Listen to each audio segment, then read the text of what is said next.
Institucioni i Komisionerit për mbrojtjen nga diskriminimi vijon të luajë një rol thelbësor në mbrojtjen e të drejtave të qytetarëve dhe parandalimin e çdo forme të trajtimit të pabarabartë. Përmes strukturave të tij, Komisioneri trajton ankesat e qytetarëve, të cilët pretendojnë se janë diskriminuar. Kohët e fundit është bërë raportimi i raportit njëvjeçar pranë Kuvendit, ku komisioneri ka ngritur shumë problematika, rastet që ne kemi ngritur kohët e fundit,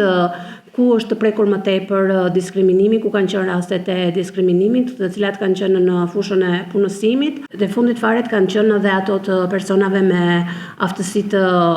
kufizuar. Krahas punës së përditshme me raste konkrete, institucioni është përfshirë aktivisht edhe në proceset ndërkombëtare, duke marrë pjesë në konferenca, forume dhe tryeza tematike. Pjesëmarrja e komisionerit kohët e fundit ka qenë tek 25 vjetori që është bërë i avokatit të popullit në Kosovë. Në takim janë diskutuar çështje të ndryshme, çfarë mbron institucioni i komisionerit për mbrojtjen nga diskriminimi, cilat janë rastet që ne kemi ndjekur, rekomandimet e ndryshme që ne japim në zbatimin e vendimeve të çështjeve të ndryshme që ne kemi, kundrejt